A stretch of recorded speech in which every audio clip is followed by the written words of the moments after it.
আসসালামু আলাইকুম প্রিয় দর্শক, আপনারা দেখতেই পাচ্ছেন কচু শাক। এই কচু শাক চাষ করা অনেক লাভবান একটি জিনিস। পণ্য বলেন বা সবজি বলেন, যাহা কিছুই বলেন না কেন, কচু শাকগুলি খেতে অনেক সুস্বাদু খাবার একটি। বাড়ির আশেপাশে ও জমিগুলিতে চাইলে আপনারাও এভাবেই জমিতে চাষ করে লাভবান হতে পারেন। কচু শাকগুলির মাঝে অনেক ভিটামিন রয়েছে, ডক্টর ডাও বলে থাকেন। আমি একটি সাধারণ ইউটিউবার, আমি যতটুকু জানি অনেক ভিটামিন রয়েছে এই কচু শাকের মাঝে।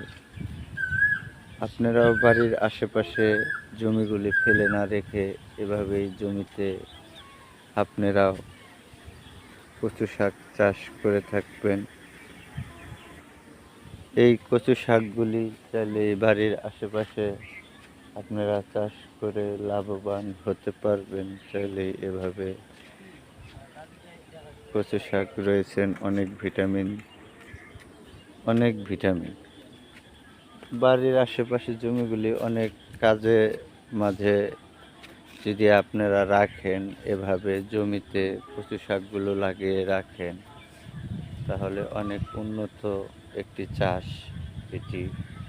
সবজি অনেক হাট বাজারে নিয়ে এর থেকে লতা হয়, লতাও হাট বাজারে বিক্রি করা যায়। ও কচু শাক রান্না করে ও খাওয়া যায়। অনেক কিছু রয়েছেন এর মাঝে ভিটামিন। আপনারাও চাইলেই এভাবে জমিগুলিতে কচু শাক চাষ করে লাভবান হতে পারবেন। কচু শাকগুলি দেখেন কিভাবে আমাদের কৃষক ভাইয়েরা রাস্তার পাশে লাগিয়ে রেখেছেন। এই দেখতে পাচ্ছেন রাস্তাটি রয়েছেন, এই রাস্তার মাঝে পাশেই লাগিয়ে রাখছে কচু শাকগুলি। আপনারাও চাইলেই রাস্তার পাশে এভাবেই জমিতে ফসল ফলিয়ে লাভবান হতে পারেন। দেখতেই পাচ্ছেন রাস্তাটি রয়েছেন, এই রাস্তাটিও একটি বিনোদনমূলক রাস্তা। দেখতেই পাচ্ছেন রাস্তাটির মাঝে অনেক প্রকৃতি রয়েছেন, ছোঁয়া রয়েছেন। রাস্তাটি এই যে ধান কৃষি জমি চাষ করেছেন কৃষক ভাইয়েরা, চাইলে এভাবে জমিতে ধান চাষও করে লাভবান হতে পারেন।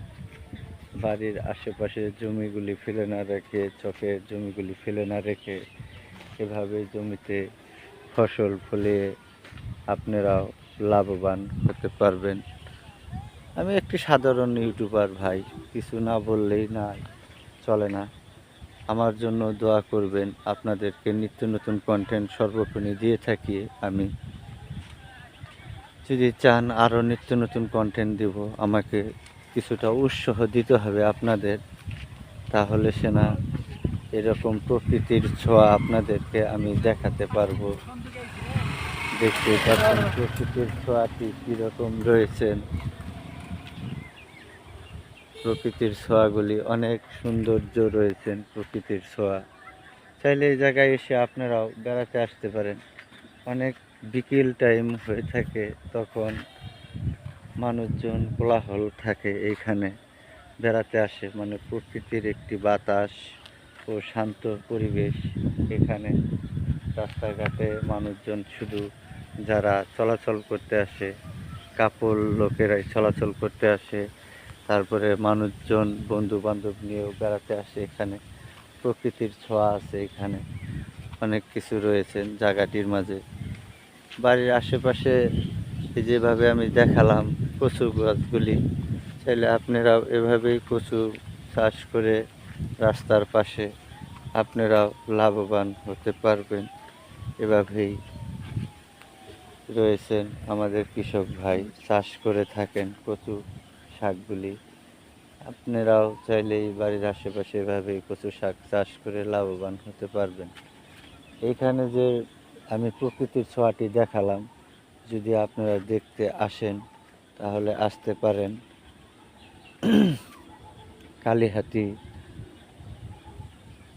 ভাগুটিয়া টেক্সটাইল কলেজের রাস্তার ধরে আসতে হবে, হলো বললেই হবে যে সালেঙ্কা যাব। আমি সালেঙ্কার এই পাকা রাস্তার মাথায় নামবো। যে কোনো অটোওয়ালা দেখলেই চেনে। এই প্রকৃতির ছোঁয়াটিও আপনারা পাবেন। সৌন্দর্য একটা পরিবেশ, মনোরম পরিবেশের সাথে বেড়াইয়ে আপনারা যেতে পারেন।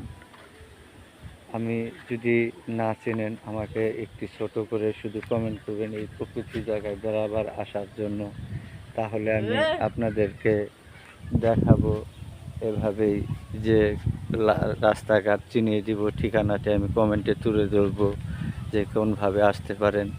যেটুকু বুঝিয়ে বললাম, টেক্সটাইল কলেজের বগলে এসে যদি যে কোনো অটোওয়ালারে বললেই এই প্রকৃতির ছোঁয়ার জায়গাটি ঠিকানাটা বললেই হবে যে আমি এই প্রকৃতির মাঝে যাব। শুধু সেটি বললেই হবে যে সালেঙ্কার শেষ বর্ডার, সেখানে যাব প্রকৃতির ছোঁয়া পেতে ও বিনোদন নিতে। আমরা সেখানে বেড়াতে যাব। আপনারাও চাইলেই, কিছুটা কাদা রয়েছে রাস্তায়, রাত্রে বৃষ্টি হয়েছে তো সে কারণে কিছুটা কাদাও রয়েছে, এটি শুকিয়ে যাবে কতক্ষণ পরই। রাস্তাটি অনেক ভালো, উন্নত মানের আমাদের রয়েছে। সে কারণেই আপনারা এসে বেড়াইয়ে শান্ত পরিবেশের মাঝে আসতে পারেন। আপনারাও চাইলেই এভাবেই এসে আপনারাও চাইলেই বাড়ির আশেপাশে যে আমি দেখালাম কচু চাষ করেও লাভবান হতে পারবেন। আমার জন্য কিছুটা দোয়া করবেন। আজকের মতো আমি বিদায় নিচ্ছি। দেখতেই পাচ্ছেন কচু শাকগুলি রয়েছেন, এভাবে আমাদের কৃষক ভাই চাষ করে থাকেন। আপনি আমাদের চ্যানেলের যে বেল আইকনটি বাজিয়ে দিবেন ও চ্যানেলটি অবশ্যই সাবস্ক্রাইব করে রাখবেন। আর কিছু না বুঝলে অবশ্যই আমাদের কমেন্টে বলবেন। আমরা কমেন্টের আশা রাখি, রিপ্লাই দেওয়ার চেষ্টা করব আপনাদেরকে। আর বিনোদনমূলক জিনিসপাতি দেখার জন্য, কন্টেন্ট নিত্য নতুন, তার জন্য আমাদের চ্যানেলটি অবশ্যই সাবস্ক্রাইব করে রাখবেন। তাহলে আজকের মতো আমি বিদায় নিচ্ছি আপনাদের মাঝে থেকে। আসসালামু আলাইকুম প্রিয় দর্শক, ভালো থাকবেন।